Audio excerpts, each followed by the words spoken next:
you planning, wanting, desire, or even dreaming about building a custom home, but you have no idea what to do first and where to go? Well, in today's videos, I'm gonna show you step by step how to build your custom home and what things to avoid that will cause you to make potential mistakes. Here we go.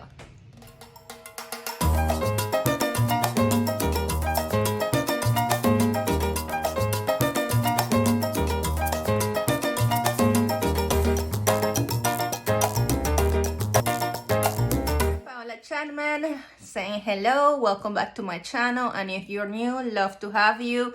And if you are wanting to get more information about this topic or any related topics regarding real estate, I'm happy to help you. Drop a comment below and make suggestions or any information that you would like to know, or even your own experience building your custom home. I would love to hear it. We're here to help one another.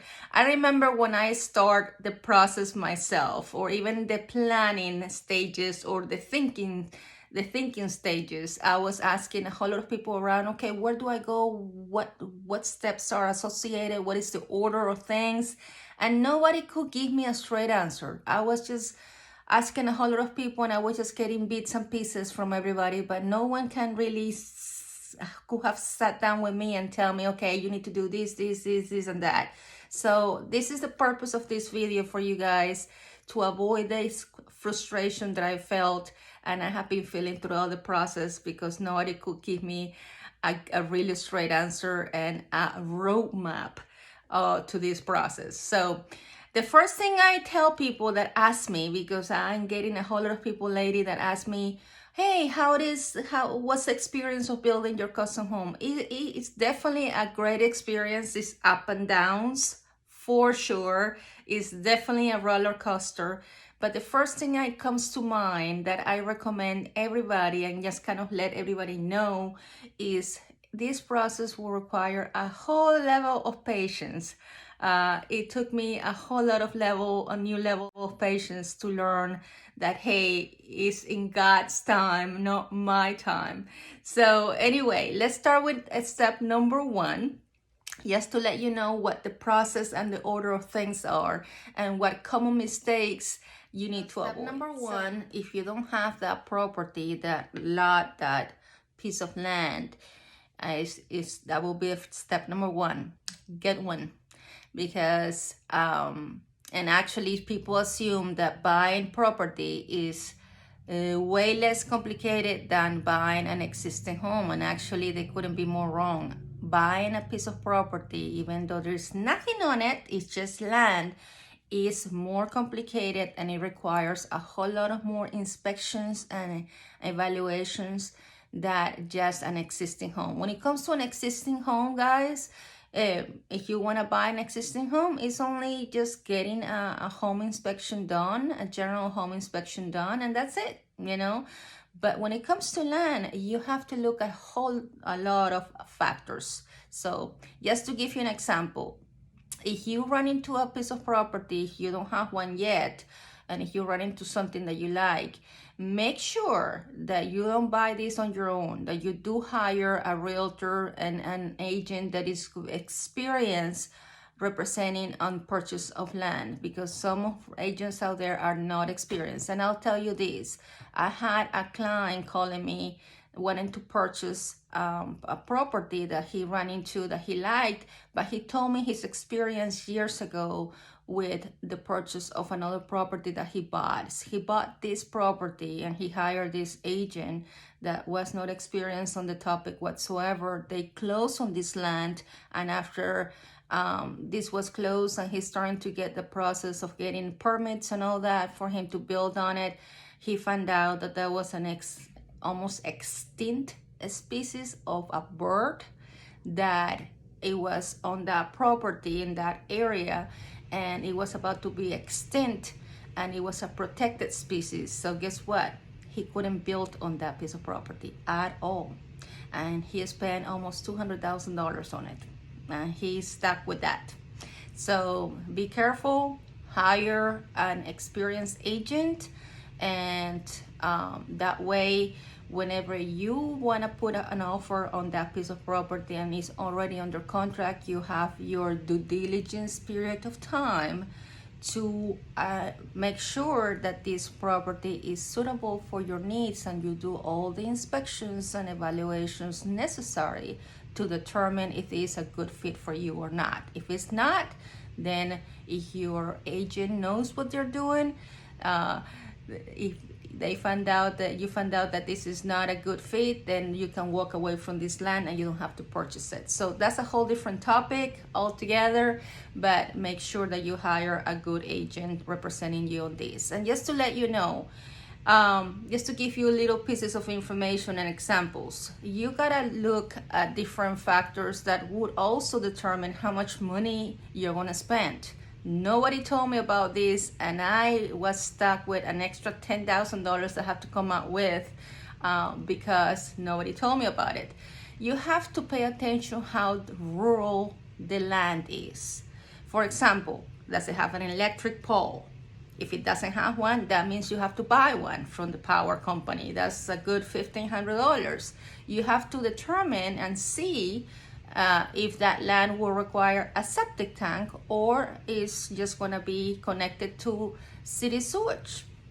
That's another expense. A septic tank is a good $20,000. If it's just sewage, then it's going to be a sewage tap, meaning that you need to connect it to the city, and that's going to be a good few $1,000s as well. When it comes to septic tank, if the land requires a septic tank, then you have to make sure that you do a test to that land to make sure that land can actually be good or hold a septic tank. Some land they're not good. It's not good to put a septic tank in it. So it's a whole lot of factors to it. All I'm going to tell you, not to make this video long, is hire a realtor, and that realtor is going to guide you through the whole process and what is needed to ensure this is a good purchase for you or not. So besides that, the second step is to find a builder, and I will highly advise you to take your time on interviewing several builders. I interviewed 7 builders myself. It took me a good couple of months because, they are not available right away for you. You have to wait for them to, see what their schedule is. But I interviewed 7 to make sure that, hey, it's like dating. You have to find that good builder and the right for you. So it's extremely important for you to take your time and not rush into finding your builder. Ask around, see if they have a website, they have reviews. Ask around people. What I did personally is I have some clients myself that were building houses, custom homes, and I was asking them their experience with their builders, because there is a whole lot of horror stories out there. So make sure that you find that right builder for you. So that will be very advisable. Find that builder. Step number 3 is to find an architect, or determine, if you don't want to spend that much money on an architect, you can buy the plans online. And there is a whole lot of things that you can find online. It's just a matter of going into Google and search homelands in your area for plans, and then it's a whole lot of websites out there that you can actually purchase a plan. But again, you have to see how much that's going to cost, so that you won't have any surprises, and ensure that you're going to be able to afford this. So after I looked online, I don't know, it was much more affordable. We're talking about $1,500 up to $5,000 to buy a home plan, but I just felt that it wasn't really custom. That, I want to build a custom home, but this is not, it's similar, but it's not exactly like I wanted. So I wanted to invest more money and time on actually hiring my own architect. I mean, that's the purpose of having a custom. So I spent a whole lot of nights just kind of drawing things myself to kind of give my architect an idea of what I wanted, and just take into consideration not only how much it's going to cost you, but also take into consideration how long it's going to take. Personally, it took me up to 3 months for my architect to actually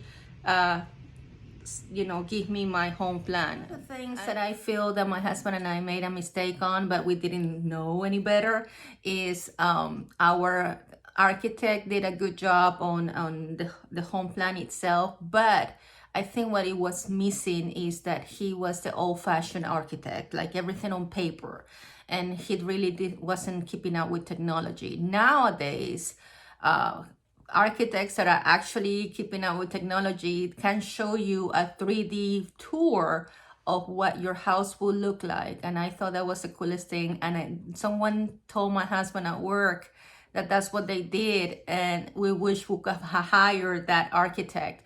Why? Because on paper it might look good on it, but once you start seeing certain things going up as the house goes under construction, you're like, well, I didn't want it that way. Well, that's what it looks on paper. But if we could have had an architect that will give us a 3D tour, we could have been like, oh no, I want to change this and I want to change that.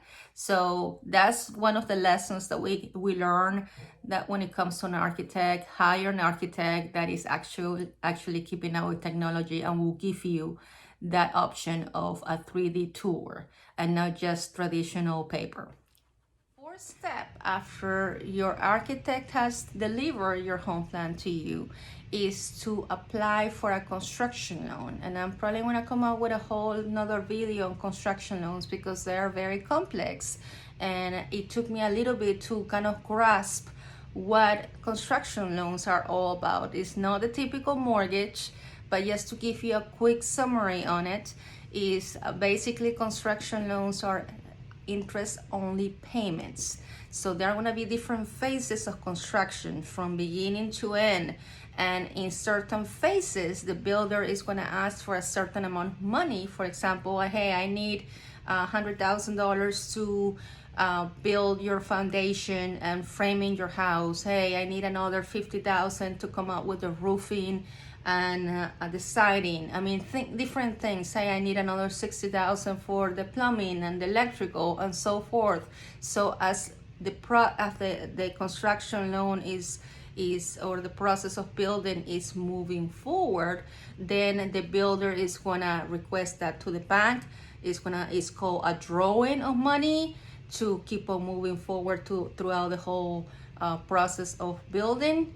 And the more money that they draw, the higher the interest payments will be. So be prepared to fully understand what construction loans are all about and what will be your worst case scenario when it comes to your monthly payment, because they're basically monthly payments, and they start very kind of low amounts, and it keep on growing over time. So, and once your house is completed, then that construction loan will be converted into a mortgage, just a regular mortgage like will be for an existing home.